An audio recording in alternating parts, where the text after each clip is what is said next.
melaporkan hasil forensik dari kematian yang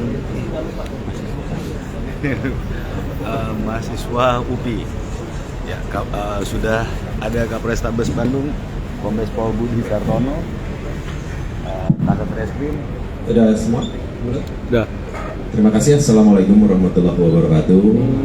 Hari ini Polrestabes Bandung akan merilis atau menjelaskan kasus tentang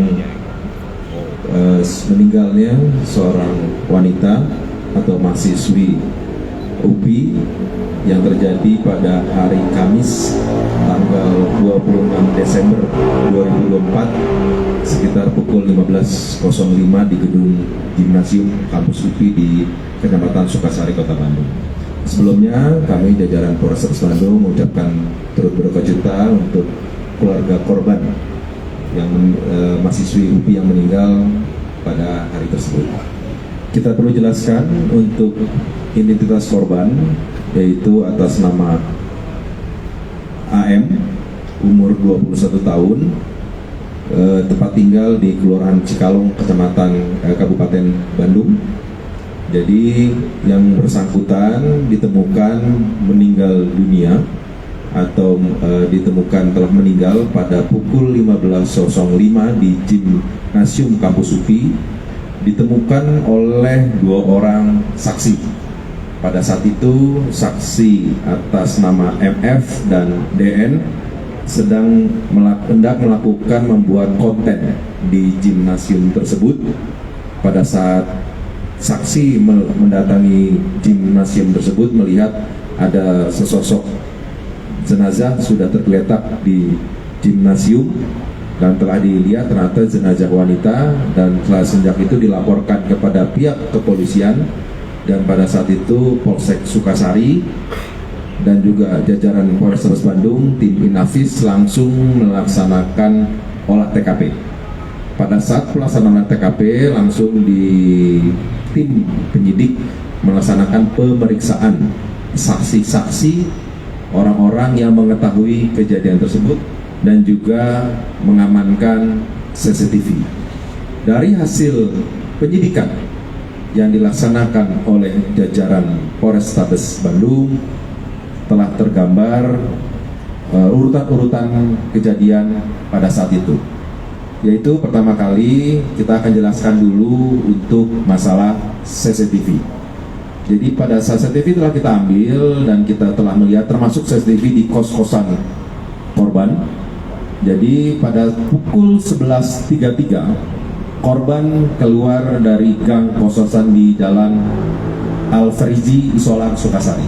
Ini adalah gambarnya pada pukul 11.33. Kemudian pada pukul 11.39 terlihat di CCTV korban berjalan memasuki gedung Gimnasium Kampus UPI. Jadi pukul 11.39.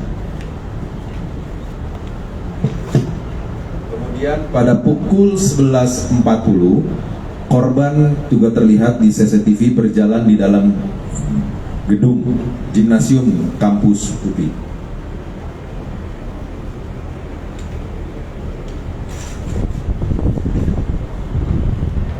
Kemudian pada pukul 11.41 terlihat korban memasuki di dalam gedung Gimnasium Kampus UPI. Sini terlihat sendirian, tidak ada yang lain. Kemudian pada pukul 12.28 terlihat di CCTV korban jatuh dari lantai 2 gedung Gimnasium ke lapangan basket di gimnasium tersebut.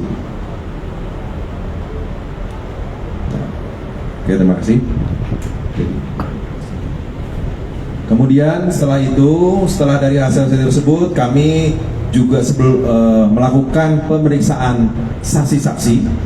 Kami memeriksa saksi DN, yaitu keamanan di kampus tersebut, saksi AV, yaitu mantan kekasih dari atau mantan teman dekat dari korban, dan juga saksi N, yaitu ibu kos dari korban tersebut dan juga saksi SP yaitu ayah dari korban. Dari keterangan hasil pemeriksaan saksi-saksi, khususnya dari saksi AV yaitu mantan pacarnya, memang benar pada pukul 11.00 pada hari Kamis tersebut yang bersangkutan masih bertemu dengan korban di kos-kosan korban tersebut. Pada saat itu saksi menjelaskan hasil pemeriksaan BAP bahwa terjadi cekcok mulut, cekcok permasalahan dengan korban. Akhirnya saksi AV meninggalkan kos-kosan tersebut, pulang ke rumahnya atau pulang ke kos-kosannya sendiri. Ya, betul, pulang ke kosan sendiri. Kemudian setelah itu dia tidak mengetahui lagi korban seperti apa. Nah, maka dari itu kalau dilihat dari timelinenya, dari jam 11 yang bersangkutan keluar dari kos-kosan korban, jam 11.33 korban keluar sendirian menuju kampus UPI Gimnasium tersebut sendirian. Kemudian juga kami melaksanakan pemeriksaan juga kepada saksi-saksi lain dan keamanan dan tempat lain, memang tidak ada orang lain di gimnasium tersebut, sehingga kita menyimpulkan bahwa korban pada saat jatuh di lapangan gimnasium kampus tersebut sedang dalam keadaan sendirian, tidak ada orang lain. Itu hasil pemeriksaannya kami. Untuk yang lainnya, untuk kenapa sebab lukanya seperti apa, nanti dokter yang akan menjelaskan. Nah, untuk seperti apa luka-lukanya, meninggalnya dan lain-lain secara teknis dokter akan menjelaskan. Terima kasih. Terima kasih, Pak. Oke, perkenalkan, nama saya Dr. Nurul Aida Fatia. Saya spesialis forensik dan medico legal di Rumah Sakit Bayangkara Sartika Asi. Terkait korban yang dikirim ke rumah sakit kami. Korban dikirim ke rumah sakit jam 19.30.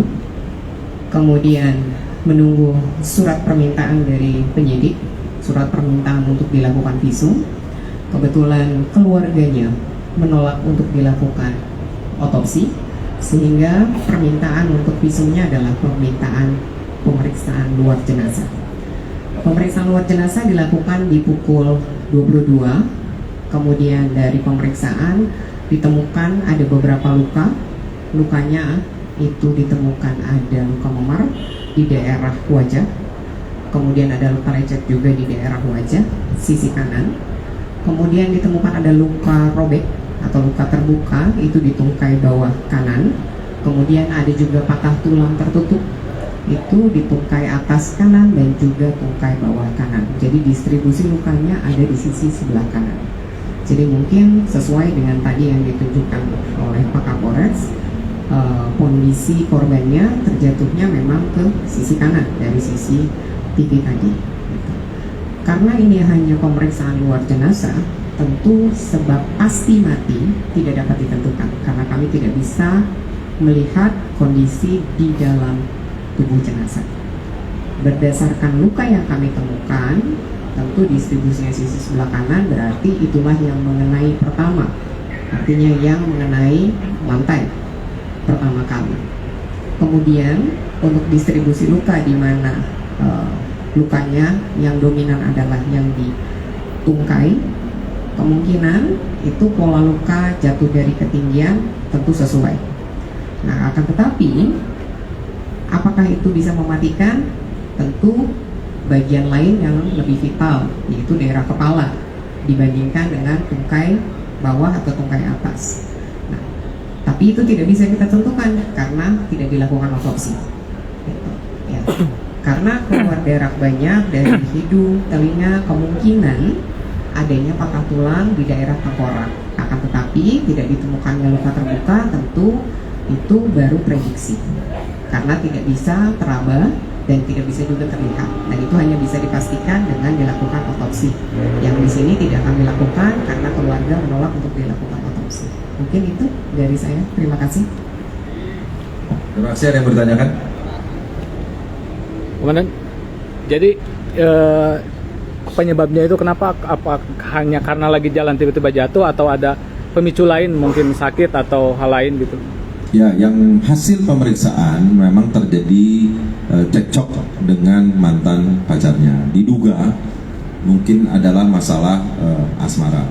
Tapi saya bilang tadi, memang kalau untuk sebabnya jatuhnya seperti apa, apakah menjatuhkan diri sendiri atau terjatuh, ini karena tidak ada CCTV yang melihat langsung, CCTV-nya melihat pada saat jatuhnya. Jadi kita memeriksa dari keamanan bahwa memang tidak ada satupun yang memasuki gimnasium tersebut, dan hasil CCTV tidak ada orang lain selain dari korban. Jadi hanya korban sendirian saja yang berada di gimnasium tersebut. Gitu. Jadi dari lantai 2 itu kalau bisa digambarkan berapa meter ketinggiannya, Komandan? 6 meter. 6 meter. 6 meter. Jadi terlihat nanti di CCTV-nya lagi jatuhnya. Jadi nanti CCTV tergambar, tapi tidak di lantai 2-nya tidak terlihat, tapi lihat pas lagi jatuhnya terlihat. Oke. Apakah korban punya penyakit atau apa? Tidak ada. Tidak ada korban, tidak ada penyakit, dan masih aktif di kampus tersebut, dan juga ikut organisasi juga. Untuk organisasi kemahasiswaan juga ikut juga. Satu grup dengan mantan pacar. Masalah asmara. Berarti kalau seperti ini selesai, ditutup kasusnya? Ya, kalau memang tidak ada tindak pidana yang terjadi pada kasus ini, berarti memang tidak ada tindak pidana, dan kasus ini tidak ada prosesnya, kita tutup. Karena dugaan sementara memang kalau tidak terjatuh, memang menjatuhkan diri sendiri. Ya. Oke? Oke ya.